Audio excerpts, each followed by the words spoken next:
Hello everyone, I am Stephen Drew, founder of the Architectural Social, and Happy New Year. It's that time of year and I'm sure a few people out there, you're thinking, hey, this is a good time to dust off my CV, or if you're about to enter the industry, it's time to do your first CV. So in my career, I have worked in architectural practice and I've done a few variations of CVs myself, but more importantly, for the last few years, what I do is I work and I lead an architectural team at a leading recruitment consultancy in London, and I've worked with a lot of excellent architectural practices such as EPR Architects, such as Zaha Hadid, such as Gensler, such as Heatherwick Studios, and I've seen a lot of CVs over my career. And during that time, I've seen examples of excellent CVs, and I've seen CVs which have failed to capture the attention of employers. So let's talk about how you can make your CV stand out of the crowd. Okay, so when you're starting from the beginning or updating your old CV, it's going to be really tempting to go online to one of those websites where you can get a template, you can type in architectural CV, and you'll get a bunch of clean, minimalistic CVs where you can just load up into InDesign. You want to definitely avoid that, especially as a first port of call. Try your best to build your own CV because your CV needs to be personalized around yourself. And the temptation is when you download a template, you can get easily confined within the constructions there. Because it's all set out, you might not want to put in a little bit more information, and that's really going to hinder you in the long process. So it's going to feel tempting to do it at the front, but you should only look at websites like Behance for architectural CV inspirations, but build up the CV template yourself. Make your own template, experiment with it. So download InDesign, don't use something like Photoshop, use a professional piece of software like InDesign. Get the grid set up and build that template and experiment. As a designer, as an architect, I'm sure you can make your personality show through. Now you loaded up InDesign and you're building your CV, you want to start with a nice clean font, keep it clean, minimalistic, and when you're showcasing your work, it's absolutely fine to put photos in there, but allow everything to breathe. You want to make sure that things are legible, you want to make sure that font is clear. What you don't want to do is fonts too thin, fonts too thick, everything in uppercase. You don't want any distractions. The beauty of an excellent CV is that everyone focuses on the core details there. They focus on the information you presented because the graphic design supports your work, it supports your structure. So make sure that you stick with something clean, clear, that supports who you are. Avoid crazy fonts, avoid big backgrounds, avoid, I think as well as that, avoid black CVs in the background because someone's going to be printing off huge chunks of ink. You want to keep something clean, clear, and minimalistic. So as a good guideline, start with a white background and try to find a font that you think is beautiful and build it up from there using your grid in InDesign. Now that you've got InDesign and you've got your clean font and you've set up your grid and now you're experimenting with it, we've got to put in the content. So when you're building this information out, always think about the message. We need to present who you are, what you are, where you're at, and why they should hire you. So who, you need to say your name, your contact details, and what you're all about. So whether you're a part one or a part two, make it very clear at the start statement. I am Stephen Drew. I am a part two architectural assistant in London, and I am currently available for work.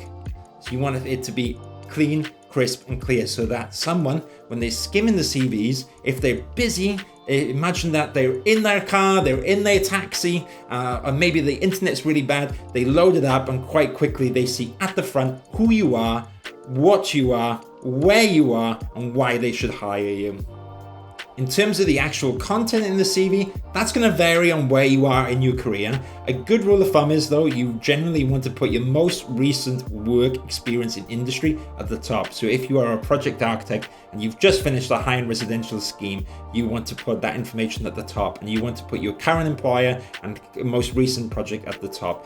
Be literal in the job descriptions. So if you've worked on a high-end residential scheme, and you've worked on Reba stages 1 to 4 on a London-based project, Be specific. Talk about your roles and responsibilities. The more literal you are, the better. And if you haven't worked in industry yet because you're a graduate, that's no problem. Put your education at the top and put any experience that you've had in industry where you in an adjacent industry where you can talk about relevant experience. So when I was a part one, I put the fact that I worked in a bar, I put the fact that I worked in waitress and customer service, and those transferable skills. As well as education and experience in industry, you always on the first sheet, you want to try to sneak in somewhere the software experience you've got. Now I see a lot of CVs with these big whirly bars and 100% and 4 or 5s, but in my belief, try to be as literal as possible. If you're gonna say you're a 4 out of 5, you need to say how many years of experience you've used the software, because what one person thinks they're an expert in, the other person might be more modest. So I've seen examples where someone who's a BIM manager has rated themselves 7 out of 10, and I've seen examples of someone new in the industry rate themselves 8 out of 10. So what you want to do is you want to quantify that where it's possible and say that you've used Revit for 2 years and you believe that you are advanced. And then you back that up by saying that you've done a Revit course and you put down the credentials for it.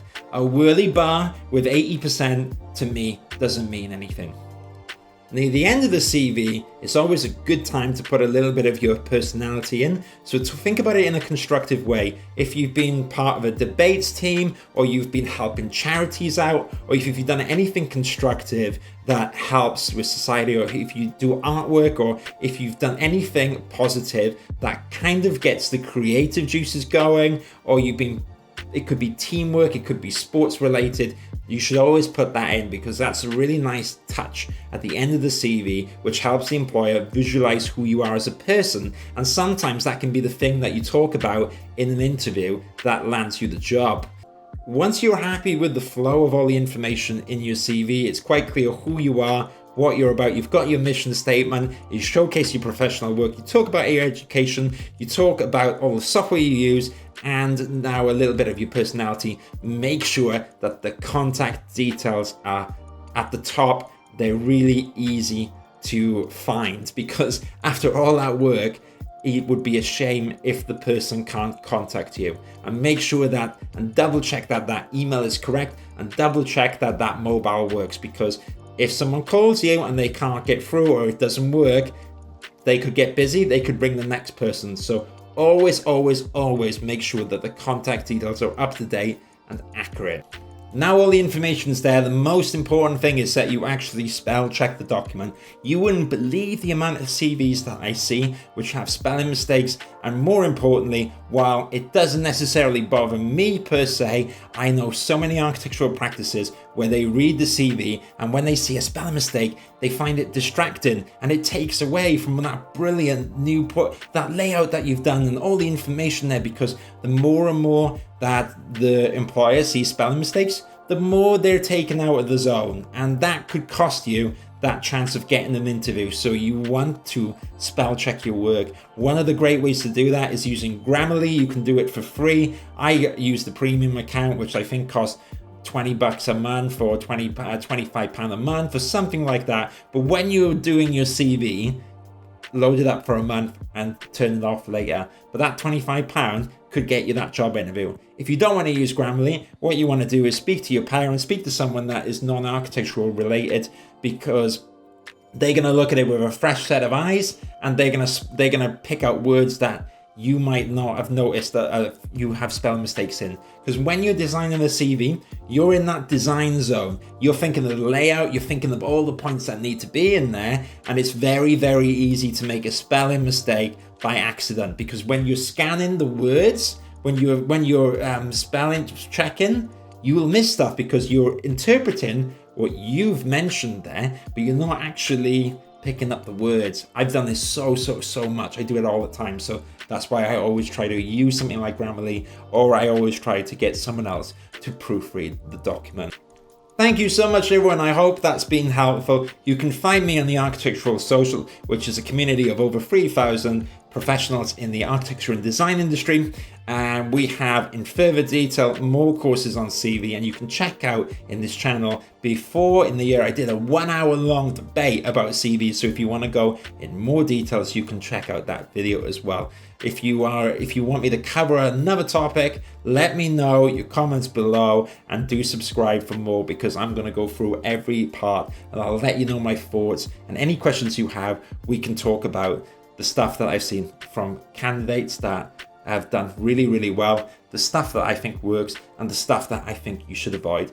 Hope it all goes well. Let's get that dream job.